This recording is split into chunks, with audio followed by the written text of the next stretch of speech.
Muchas gracias, Howard. Siempre es un privilegio abrir la palabra del Señor y hoy vamos a ir a Josué capítulo 7 y capítulo 8. Y creo que todos estamos preparados para recibir bendiciones de parte del Señor y en muchas ocasiones tenemos el privilegio de compartir esas bendiciones con otros y darle las gracias a Dios por todo lo que Él hace. Sin embargo, no todos estamos preparados para enfrentar obstáculos y menos aún estamos preparados para enfrentar derrotas y mucho menos aún estamos preparados para enfrentar duras derrotas. ¿Cómo enfrentó el pueblo de Israel, que estaba en plena conquista de la tierra prometida, una de sus derrotas tempranas? ¿Cómo podemos nosotros comenzar a enfrentar ciertas derrotas que tenemos en la vida, ciertos obstáculos, ciertas circunstancias que hacen que nuestro ánimo decaiga, ciertos asuntos que hacen que nuestra vida cristiana se vuelva más lenta, pesada, y que nos empecemos a preguntar, Señor, y entonces, a fin de cuentas, ¿por qué me tienes aquí? Señor, a fin de cuentas, ¿por qué otros afirman que están siendo bendecidos mientras yo estoy enfrentando estos obstáculos? Bueno, vamos a comenzar a estudiar Josué capítulo 7 y 8 y quiero que hagamos un resumen rápido de lo que trata este texto y luego veremos, algunas de los principios que podemos sacar ahí. Voy a repasar de lo que trata Josué capítulo 7 en primer lugar. Después de haber conseguido una tremenda victoria en Jericó, Josué envía espías a la tierra. La siguiente ciudad que será conquistada será la ciudad de Ai. Y entonces Ai envió algunos espías y los espías regresaron y le dijeron, pues la verdad es que después de esa gran victoria que tuvimos en Jericó, tal vez no valga la pena invertir tantos hombres en la conquista de esta ciudad. Creo que será suficiente, dijeron los espías, con enviar una pequeña fuerza. Y así lo hicieron. Enviaron apenas unos cuantos miles de hombres y muy confiados se enfrentaron a la ciudad de Ai. Y resulta que ahí fueron derrotados. 36 de ellos regresaron y, más bien 36 de ellos fueron bajas durante la batalla y los demás regresaron totalmente derrotados. Al escucharlo, por supuesto, los líderes del pueblo y el mismo Josué entonces terminan rasgando sus vestiduras y preguntándole al Señor, Señor, ¿qué fue esto que pasó? Para esto nos trajiste acá. Qué tremenda derrota la que hemos enfrentado, qué triste. Y ahora tus enemigos no van a darte la gloria. Y claro, por supuesto, Dios les dice, no, es que no es asunto de desánimo, no es asunto de que los enemigos son muy fuertes, es que hay pecado en el pueblo. Y entonces los dirige en un proceso un poco lento, engorroso y muy tenso a buscar quién es el culpable. Y por último encuentran a una familia y de una familia encuentran directamente a una persona y esa persona es Acán. Y entonces resulta que Acán le dice, Josué, tienes que confesar lo que has hecho. Y Acán confiesa lo que ha hecho después de que lo han descubierto, por supuesto. Y definitivamente dice Acán, verdaderamente he pecado contra el Señor.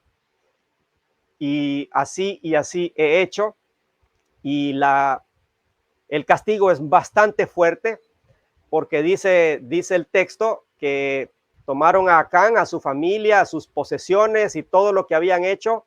Y entonces resulta que hacen un gran juicio contra ellos, una pena de muerte básicamente contra todos ellos y contra todo lo que habían obtenido como botín y que estaba escondido en la casa de ellos. Al final el texto dice que colocaron un gran montón de piedras que permanece hasta el día de hoy. Hasta entonces Dios aplacó su ira, dice el texto. Eso es el capítulo 7.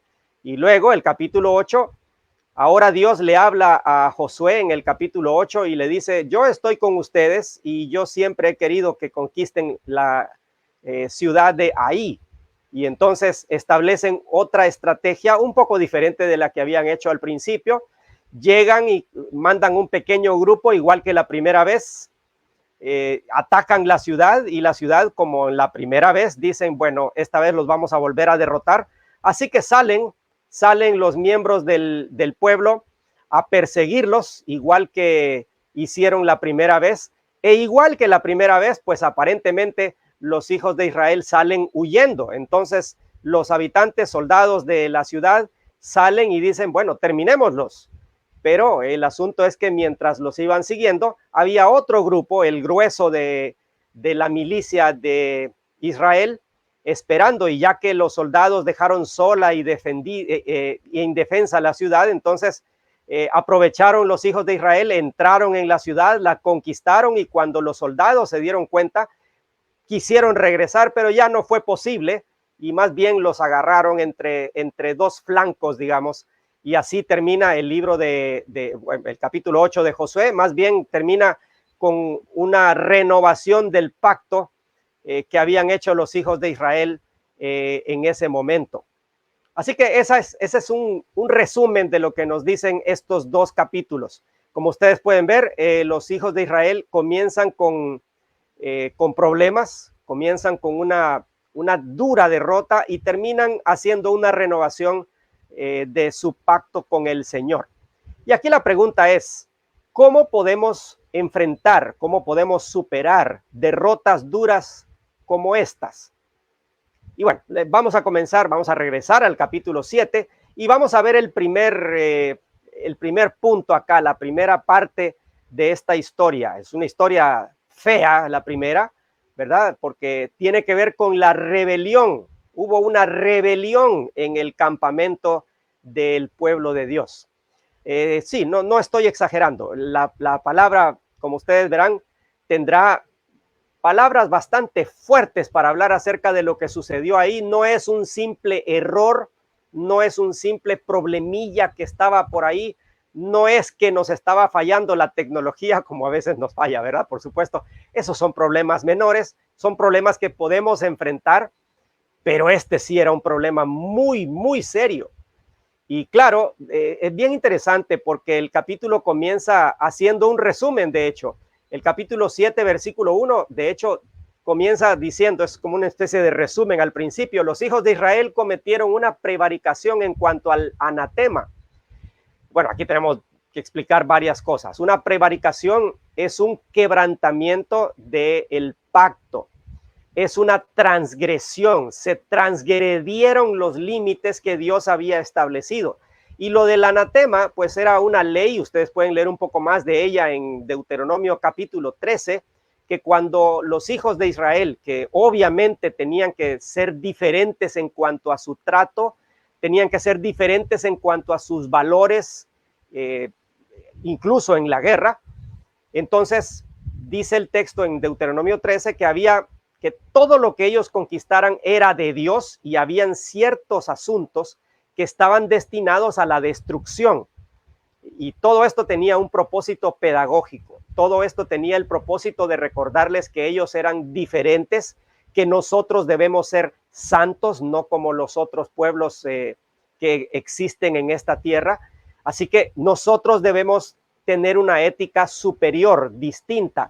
Por eso, esa parte del anatema, es decir, esa parte del botín que estaba destinada a la destrucción, nadie debía tocarla. Entonces, pero es bien interesante que el versículo 1 comienza diciendo, les voy a narrar ahora la ocasión en la que los hijos de Israel transgredieron la ley de Dios y transgredieron este asunto del anatema. Específicamente en el propio encabezado del capítulo, lamentablemente aparece el nombre de Acán y de su familia, incluso de sus ascendientes en ese sentido. se menciona a sus padres, sus abuelos, sus bisabuelos y la tribu a la que pertenece. Así que es un asunto muy grave el que va a suceder acá. Pero todo comienza, y aquí debo escribir, debo ponerles esto por acá. Todo comienza con un ambiente propicio para las fallas. Y eso lo podemos encontrar en los primeros versículos. Y es que el versículo 2 dice, después Josué envió hombres desde Jericó a Ahí. Y entonces, claro, la idea que creo que el autor del libro quiere dejar en la mente de la gente es, ok, acabamos de tener una gran victoria y ahora vamos por la siguiente victoria. Pero intencionalmente me parece que el autor está conectando a Jericó con Ahí, porque Jericó es una gran victoria y Ahí se va a convertir en una de las grandes derrotas. ¿No les ha pasado eso a ustedes? Que quizás uno de los peligros mayores es dormirnos en nuestros laureles, confiarnos en alguna victoria espiritual que hayamos tenido. Pues he logrado leer la Biblia, he logrado seguir los devocionales que la iglesia me ha pedido, he logrado unirme a los grupos de oración que la iglesia tiene, he logrado seguir adelante y dejar ciertos vicios atrás. Bueno, tal vez hay que recordar el principio del Nuevo Testamento, el que piense estar firme, mire que no caiga, porque resulta que esta actitud así un poco laxa, un poco floja, un poco confiada, nos puede llevar a grandes problemas, a grandes fracasos. Y creo que eso es lo que estaba pasando, lamentablemente. Los hijos de Israel se confiaron y dijeron, bueno, así como conquistamos Jericó, dicen algunos predicadores, por medio de la alabanza, ojo, porque el texto no dice exactamente que fue alabanza, dice que gritaron en alta voz. Y claro, después de tener una victoria tan resonante que me imagino que todas las ciudades vecinas supieron de ella, ahora resulta que los hijos de Israel están confiados. No hay que desperdiciar fuerza de trabajo, no hay que desperdiciar el esfuerzo de las personas, hay que mandar un pequeño grupo allí. Otros autores señalan el hecho de que en esta ocasión Josué no consulta con el Señor, no le pregunta. No quiero hacer demasiado leña del árbol caído. Ahora que sabemos que hubo problemas después, podríamos buscar un montón de razones. La verdad es que el texto dice claramente cuál es la razón. La razón es que se violó uno de los principios de la guerra establecidos por la ley de Moisés. No había que tocar el anatema. Esto fue lo que sucedió, pero en realidad sí es verdad que hubo una actitud propicia para que se diera una caída, un fallo. Atención, queridos hermanos, puede ser que nosotros estemos promoviendo este tipo de ambientes propicios para las fallas, propicios para los pecados, un exceso de confianza, un creer que ya llegamos a cierto nivel. En el seminario, los compañeros bromeábamos en el sentido de que alguien nos preguntaba, ¿ya hiciste la lectura que es para hoy? Y entonces nosotros, pero era una broma, por supuesto, decíamos, no, ya superamos la etapa de leer la Biblia, ¿verdad? Ya estamos en otro nivel. Era una broma, por supuesto, pero a veces no es una broma, a veces de verdad. Creemos que por ejemplo, que con el estudio que tenemos el domingo en la mañana en la iglesia de forma presencial es suficiente para sostenernos el resto de la semana, pero no es así. No es así. El estudio de la Biblia debe ser constante de forma personal. La oración, por ejemplo, si tenemos reuniones de oración, qué bueno, gloria a Dios por ello. Pero esas reuniones así oficiales, digamos, presenciales o por plataformas digitales, como sea, no son suficientes. Claro, es excelente y es agradable que podamos reunirnos como comunidad a practicar estas disciplinas espirituales, pero también nosotros individualmente y como familias debemos perseverar en estas disciplinas espirituales para no tener esta actitud que tuvieron los hijos de Israel tan propicia para que se dieran fallas, tan propicia para el pecado, tan propicia para el fracaso. Busquemos entonces perseverar en el Señor. Pero no solamente se dio este ambiente propicio para el fracaso, que obviamente sí lo hubo, pero también debemos hablar de que el pecado cometido acá no es un pecado que, bueno, uno podría calificar. ¿Cómo fue este pecado? ¿Cuál fue el pecado básicamente? Y podríamos decir, bueno, el pecado fue el robo, o el pecado fue el haber ocultado parte del botín. Sí, esa es la descripción específica. Pero, y aquí tenemos que hablar un poco acerca de la gravedad del pecado, porque nosotros tenemos la tendencia a racionalizar y a comparar, a relativizar lo que hacemos. Pero el texto es bastante claro. El texto, de hecho, es muy variado. Si ustedes leen el versículo 1, por ejemplo, el versículo 1 dice que los hijos de Israel cometieron una prevaricación. Y específicamente en cuanto al anatema. Bueno, ya de entrada ya dije que eso había que explicarlo y ya lo hicimos. Pero si vemos más adelante, ya cuando se está, cuando Josué y los líderes están de rodillas allí con las vestiduras rasgadas, Dios mismo le dice a Josué en el versículo 11, Israel ha pecado y aún han quebrantado mi pacto que yo les mandé, y también han tomado del anatema y hasta han hurtado, han mentido y aún lo han guardado entre sus enseres. El pecado tiene muchos rostros, queridos hermanos. El pecado tiene muchas caras. La verdad es que la mayoría de nosotros no reconocemos el pecado, que apenas se pone una pequeña máscara. A nosotros nos gusta ponerle máscaras al pecado que cometemos también.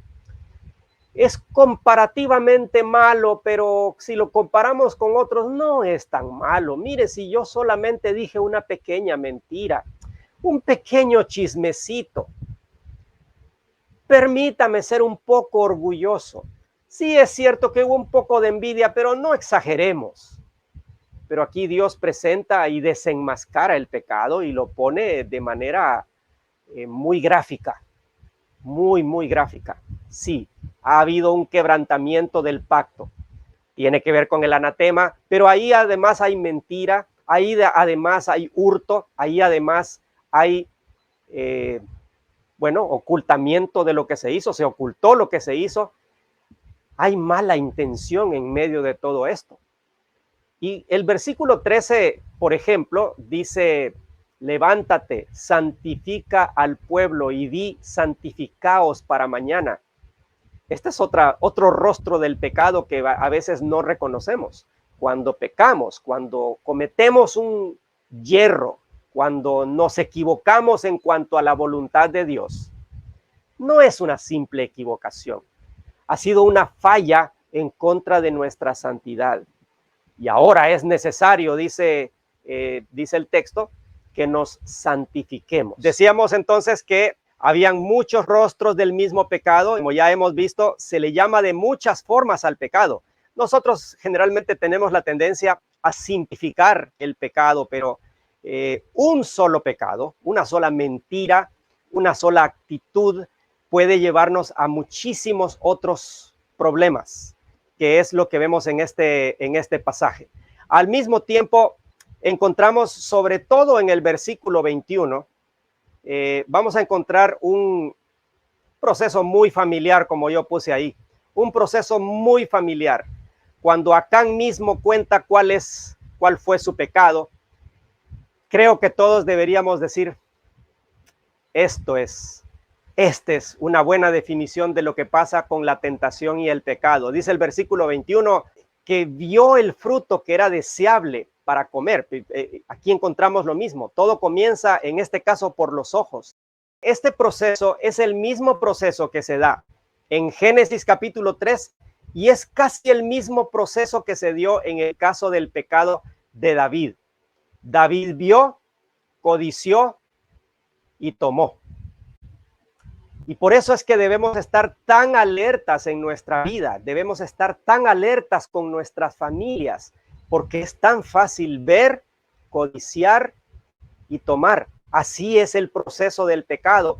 Esta fue la rebelión a la que llevó a una dura derrota, una de las más grandes derrotas que estaban sucediendo prácticamente al principio de la conquista de la tierra prometida. Qué lamentable todo esto que sucedió en el caso de Acán. Triste, trágico. Ahora, nosotros lo que debemos pensar es cómo fue que lidiaron ellos con todo esto. Y déjenme decirles, si comenzamos hablando de una rebelión, vamos a continuar hablando de una conexión, porque vamos a hacer una pequeña radiografía ahora de la influencia que tuvo las actitudes y el pecado de Acán. Y aquí, miren, Acán hizo lo que muchos de nosotros hacemos. No es gran cosa, el manto babilónico es de primera calidad, es una lástima. Más o menos nos recordamos de lo que hizo Saúl, que falló, desobedeció la voluntad de Dios, básicamente porque dijo, no, es que yo pensé en el pueblo, dijo Saúl. Pues más o menos eso es lo que hizo Acán acá. El manto babilónico era muy bueno, pero muy bueno, dice el versículo 21. Eso es lo que uno generalmente tiende a hacer. Aquí no lo dice el texto, pero yo casi estoy seguro que Acán repetiría lo que nosotros repetimos a veces. No le hice daño a nadie, solo fui yo. Nadie se dio cuenta y por lo tanto nadie más salió dañado. Pero déjenme decirles esto, y esto es un principio bíblico muy claro. El pecado tiene conexiones abarcadoras. Por eso le puse a esta segunda parte de la reflexión, conexión. El pecado se conecta. Casi nunca el pecado es un asunto solamente individual.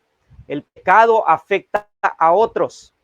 El pecado tiene conexiones trágicas, terribles conexiones. Y por supuesto, para empezar, el pecado nunca está oculto. Siempre hay alguien que nos ve. Y ese alguien es Dios. Siempre estamos delante de Dios. A mí siempre me ha llamado la atención en esta historia que después de que Acán confesó su pecado y que él dijo dónde estaban las cosas que había hurtado, aún así lo trajeron a Josué, dice el versículo 23, tomándolo de en medio de la tienda, lo trajeron a Josué y a todos los hijos de Israel y lo pusieron delante de Jehová. ¿Cuándo no estuvo delante del Señor este asunto? ¿Cuándo no estuvo? Técnicamente nunca. Siempre, en otras palabras, siempre estuvo delante del Señor, porque el Señor sabe lo que ocurre en todo momento a nuestro alrededor. Si hoy en día, no sé si a usted le ha pasado que escribió algo en algún mensaje de las plataformas digitales, estaba molesto y quería decirle en ese momento algo, pero en el último instante usted dice, mejor no digo esto, y resulta que en vez de poner el botón de borrar, le da al botón de enviar. No sé si a usted le ha pasado esto, a mí no me ha pasado, gracias a Dios, pero me ha estado a punto de pasarme. Y sí es verdad que hubo varias ocasiones en las que pude detenerme a tiempo de enviar un correo que no debía enviar o enviar un mensaje que no debía enviar. Algo así, sí, eso sí me ha pasado. La verdad es que en ese momento uno tiene que pedirle perdón al Señor porque ya las cosas ya las pensó. La intención de hacer daño, de insultar, de reclamar de forma airada o equivocada o impulsiva, ya se dio. Esto siempre estuvo delante del Señor, siempre. Claro, se le presentó al Señor una vez más porque este anatema era parte del botín que pertenecía al Señor. Eso dice Deuteronomio capítulo 13, que el botín que se conquiste en estas guerras, que son guerras del pueblo de Dios, guerras del Señor a final de cuentas, todo pertenece al Señor. Así que el pecado nunca está oculto, nunca, siempre está delante del Señor. Y no solamente el pecado nunca está oculto, sino que también, me encanta esta frase, el pecado no es inocuo. Inocuo significa inofensivo. Uno a veces piensa que el pecado es inocuo, es decir, inofensivo, pero no es inofensivo, no es inocuo, es inicuo. Se parecen mucho las palabras, pero la iniquidad y que algo es inicuo quiere decir que es malvado, quiere decir que es perverso, injusto a fin de cuentas. ¿Cómo evalúa usted sus propios pecados? ¿Los relativiza? ¿Los compara con los de otras personas? ¿Los minimiza y dice, no fue tan malo? No es tan malo. Otros han hecho cosas peores. No le hice daño a nadie. Nadie salió herido. O recordamos que el pecado es una perversidad. Viene de las partes más oscuras de nuestro corazón. Y ojo, que hay partes muy oscuras en los corazones. Eso dice Jeremías, ¿verdad? Engañoso es el corazón más que todas las cosas y perverso. Por eso, cuando los medios de comunicación, películas y series nos dicen, sigue tu corazón, no, no siga su corazón.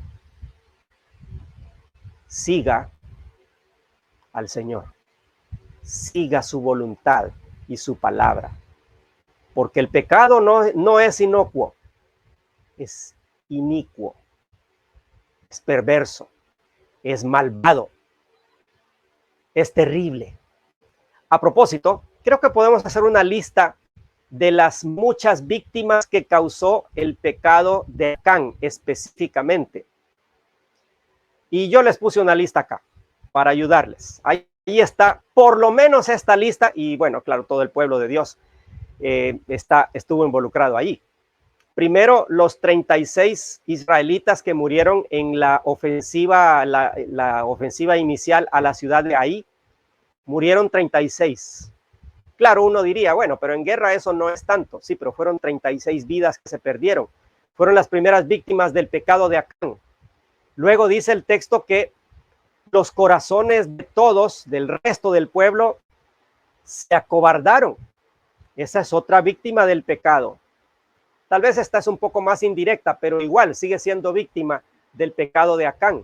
Luego, la familia de Acán fue víctima de él, porque, miren, en general, cuando encontramos que el pueblo de Dios, sobre todo en este caso, el pueblo de Israel, y también en el caso de la iglesia, en Hechos capítulo 5, cuando está en un momento crítico, Dios toma decisiones radicales.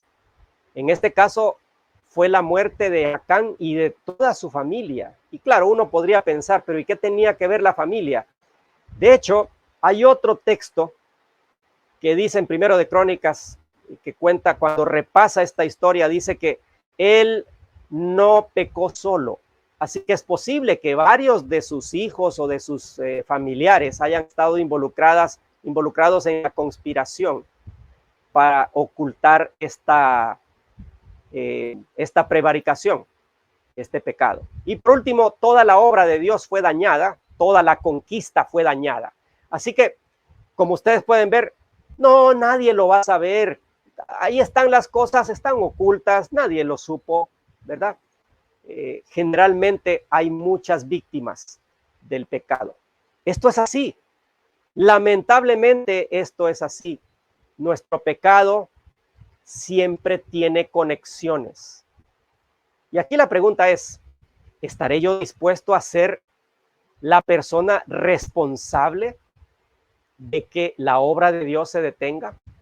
¿Estaré yo dispuesto a ser la persona que detenga la voluntad de Dios, el impacto que queremos hacer en la vida de nuestros familiares, vecinos y amigos, compañeros de trabajo? Es hora de que pasemos al siguiente punto, porque miren, Hasta ahora hemos visto que ha habido rebelión dentro del pueblo de Dios y hemos visto pues cómo las conexiones del pecado, rebelión, conexión, es terrible esto. Y creo que para enfrentar una derrota tan dura como esta necesitamos reconocer la extensión de nuestra rebelión, de nuestro pecado y la profundidad de ese pecado. Pero no debemos quedarnos solamente allí. Y por eso la siguiente sección que vamos a ver tiene que ver con la confesión. ¿Cómo enmendamos todo esto? ¿Cómo lo enmendamos? Y bueno, lo primero que hicieron los líderes aquí en medio de esta gran dificultad es reconocer que hay un grave problema. Reconocer que hay un grave problema. Dice el versículo 12 y 13, Dios mismo les dice aquí a los hijos de Israel que nadie les podrá hacer frente, o más bien que ellos no podrán hacer frente a sus enemigos por este problema que hay acá. Y bueno, Dios les dice que deben santificarse, porque lo primero que hay que hacer es decir, hay anatema, hay un problema, hay pecado en mi vida, hay pecado en mi iglesia, hay pecado en mi familia. Debemos enfrentarlo. Ese es el primer punto que debemos hacer. Pero si usted se pone a racionalizar lo que ha sucedido y a compararse con otros, mire a fulanito de tal, no le hicieron nada, y a mí que no hice gran cosa, se están ensañando contra mí. No, lo primero que debemos hacer es reconocer. Lo primero que usted debe hacer es: no he sido fiel, he sido irresponsable. He llevado adelante cosas que no debía llevar. He guardado cosas que estaban guardadas para la destrucción. Y muchos de nosotros llevamos terribles secretos que están guardados para la destrucción y que no deberían existir en nuestra vida o en nuestra familia o en nuestra congregación. Lo primero para confesar es reconocer. Eso es lo primero. Y Dios les ayuda ahí en ese sentido y les dice, bueno, tienen que santificarse. Pero en segundo lugar, Dios los guía en un proceso de discernimiento. No vamos a leer todos los pasajes, pero sí ahí vemos cómo, yo digo que esta parte de la historia es un poco tensa, es un poco, y entre más tensa, más terrible se vuelve la espera. Vamos a poner a todas las familias, vamos a probablemente echaron suertes, quizás usaron el Urim y Tumim, que eran unas piedras que se utilizaban. Algunos piensan que, digamos, era una piedrita negra y una piedrita blanca. Señor, dinos, ¿sí o no? Es posible que así haya funcionado, no lo sabemos con exactitud, el texto no lo dice claramente, pero sí dice que Dios los fue guiando en la búsqueda de una familia, este grupo de familias, de ahí una familia más específico, hasta que llegamos al culpable, a Acán. Cuando vamos a confesar un pecado, cuando vamos a levantarnos de una derrota tan dura como esta, no solamente hay que reconocer, hay que comenzar reconociendo que hay un problema y que yo he pecado, pero hay que tener un proceso de discernimiento.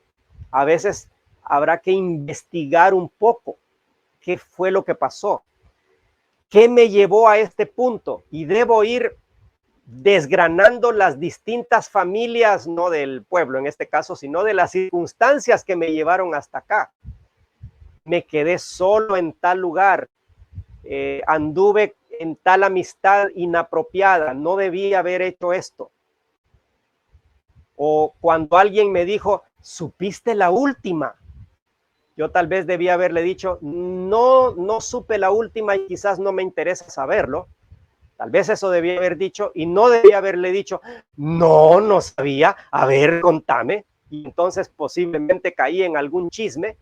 No sé si a ustedes les ha pasado, a mí sí me ha pasado que después de haber platicado con alguien y de haberme involucrado en este tipo de pláticas relacionadas generalmente sobre un tercero, uno termina pensando, termina con una gran carga en el corazón y diciendo, yo creo que no estuvo bien esta plática.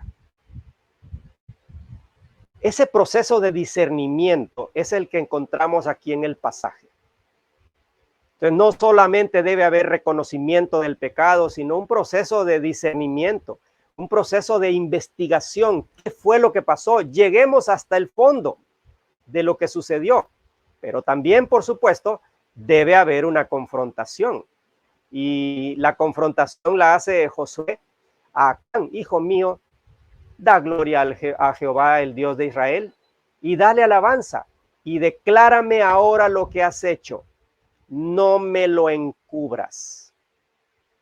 Queridos hermanos, cuando hay confesión, la confesión por naturaleza consiste en estar de acuerdo con Dios en lo que hemos hecho.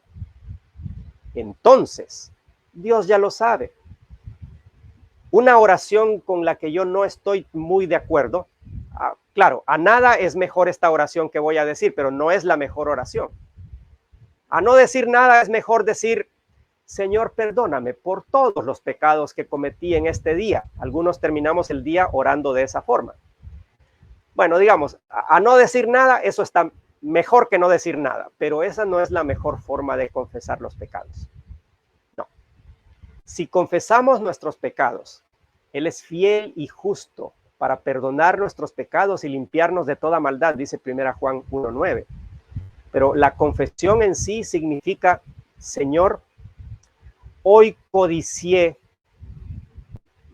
el nuevo teléfono de la serie XYZ. Si nos hemos dado cuenta de eso, debemos decírselo al Señor, debemos expresarlo, debemos, como dice el texto acá, declarárselo al Señor. Sí, yo sé que hay una corriente que dice, no lo declare.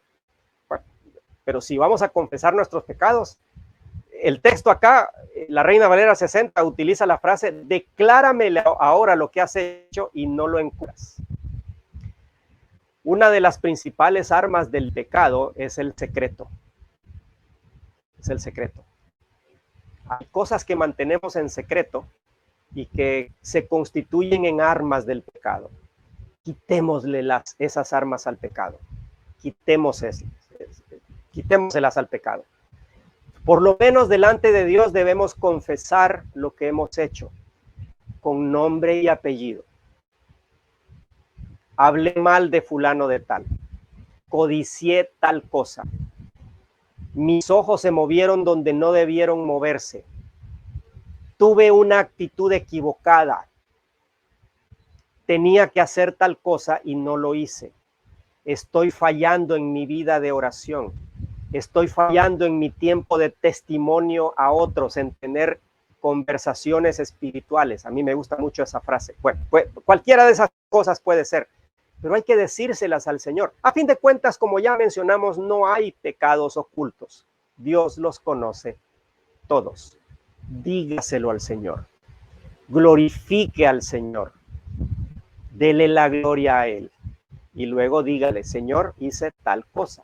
Y si es necesario confesárselo a alguien más, hágalo. Hágalo. Es una cosa sumamente terapéutica esta, pero por lo menos delante del Señor. Y luego tomar acciones para que tal cosa no vuelva a ocurrir. La historia del pecado de Acán es una historia lamentable.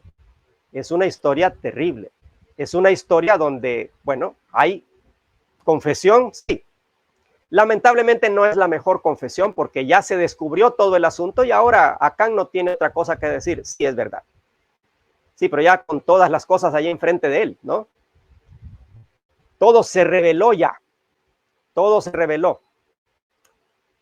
Y no solamente se reveló, sino que hubo una supresión del pecado. Y la supresión consistió en este caso en un asunto sumamente terrible. La pena de muerte, básicamente. Y luego, no solamente hubo supresión, sino que hubo conmemoración. ¿Por qué? Miren, si yo fuera líder de ese grupo del pueblo de Israel, yo más bien hubiera dicho: vamos a dejar esto acá y que nunca más se vuelva a hablar acerca de esto. Y bueno, en un sentido, en el versículo 26 sí dice que ellos lo enterraron literalmente. Pusieron piedras encima, pero las piedras también tienen un propósito, una conmemoración, el recordar que esto no nos debe volver a pasar. Esto no debe volver a pasar. Así que no solamente hay una confesión y hay una revelación del pecado, un discernimiento y un reconocimiento, sino que también hay supresión. ¿De qué forma voy a acabar con esto? ¿Saben qué dice el Nuevo Testamento? Si tu ojo derecho te es ocasión de caer, córtalo y échalo de ti. Si tu mano derecha te es ocasión de caer, córtala y échala de ti. Y la intención ahí, la idea no es literalmente sacar el ojo o cortar la mano literalmente. Esa no es la idea. La idea es acabemos con las fuentes de la tentación. Alejémonos lo más posible de las fuentes del pecado. Otra forma de expresarlo sería, si mi internet me es ocasión de caer, lo voy a cortar y lo voy a echar lo más lejos de mí. Si mi teléfono me es ocasión de caer, córtalo y échalo de ti. Si tus redes sociales te son ocasión de caer, córtalas y échalas de ti. Aquí la idea es que no hay nada sagrado en nuestra vida.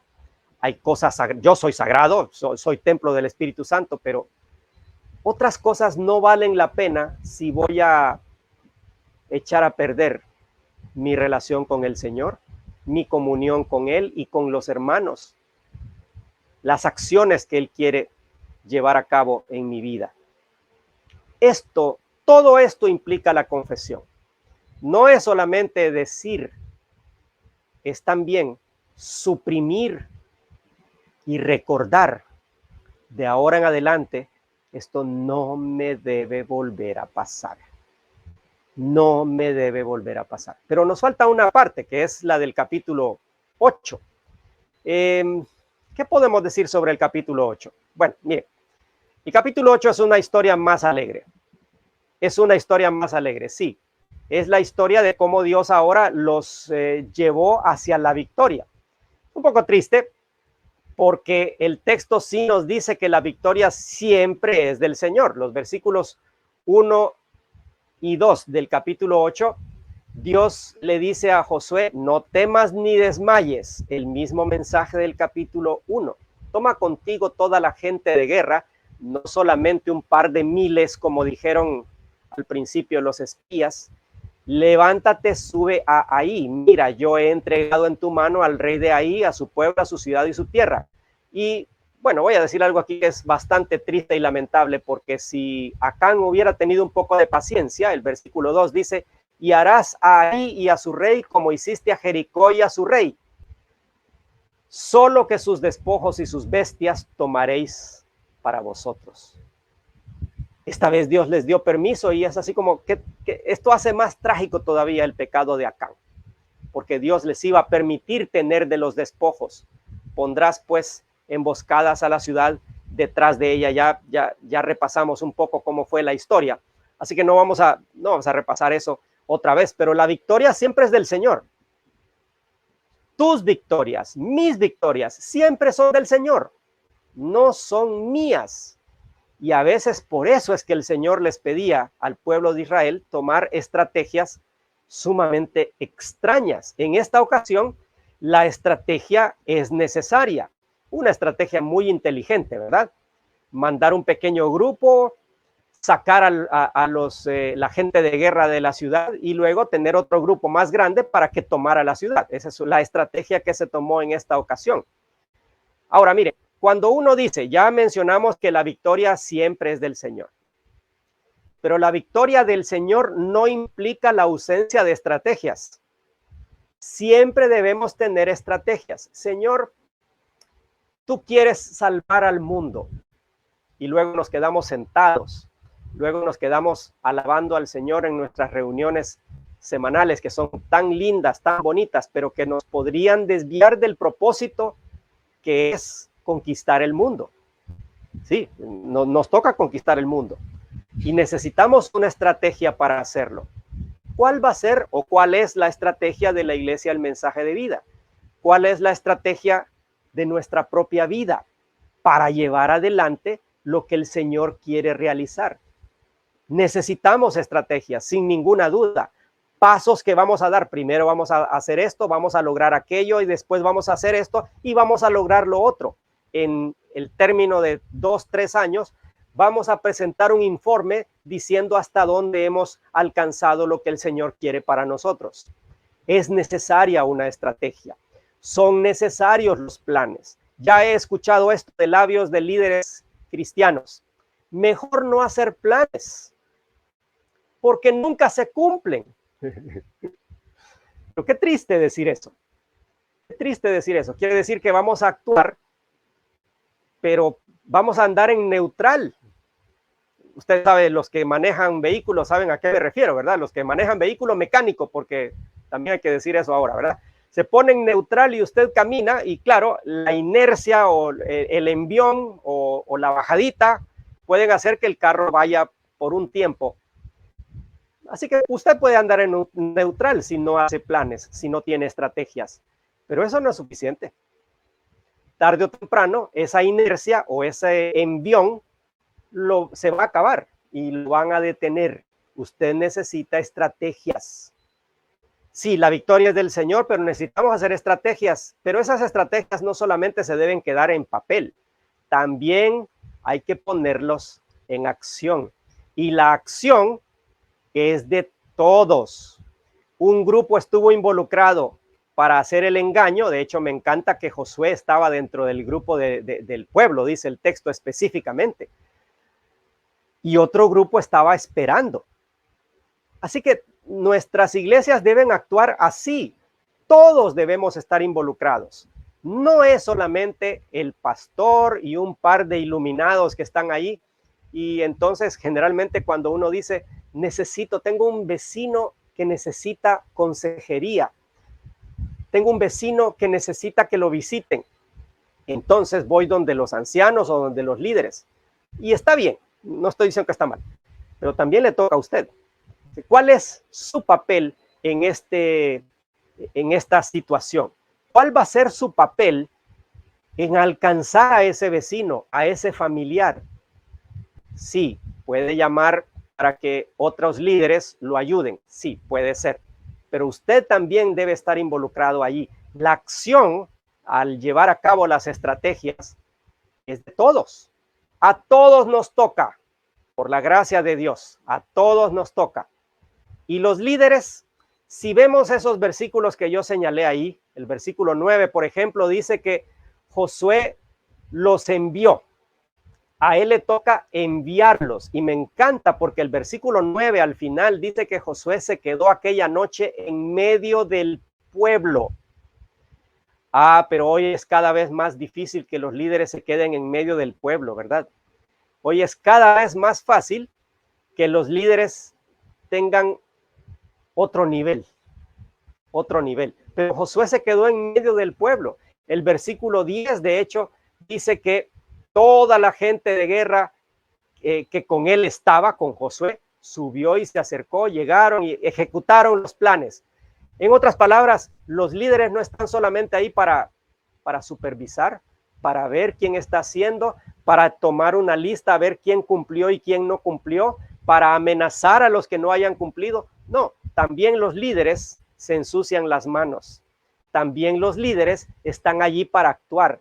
Pero claro, no solamente les toca eso a los líderes. El versículo 18 encontramos que el Señor le dice a Josué, extiende tu lanza que tienes en tu mano hacia ahí, porque yo la entregaré en tu mano. Y Josué extendió hacia la ciudad la lanza, en un acto que debe haberles recordado a los hijos de Israel lo que hizo Moisés en la antigüedad, que levantó su vara y mientras tuvo las manos levantadas, el pueblo triunfaba.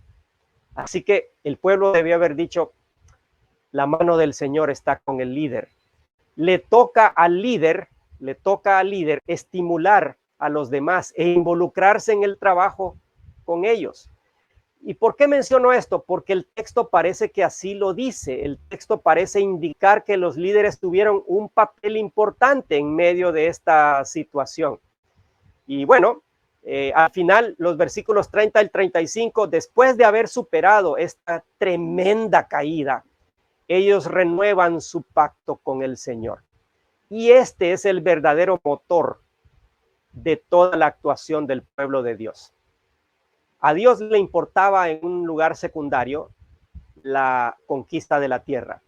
Lo más importante era el pacto que él tenía con el pueblo.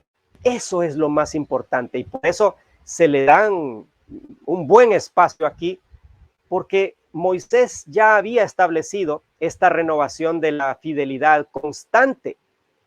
Se lee la ley, todos ellos se comprometen, establecen un altar de piedras, dice el versículo 31, y todo Israel con sus líderes, versículo 33, oficiales, jueces, ancianos, están de pie en presencia de los sacerdotes y levitas, pero todos están allí. Y luego se leen las bendiciones y las maldiciones para recordar que necesitamos ser fieles al Señor. Todo se cumplió, todo se cumplió. El pueblo de Dios sigue adelante. El pueblo de Dios es dirigido por el Señor. Termino esta reflexión con algunas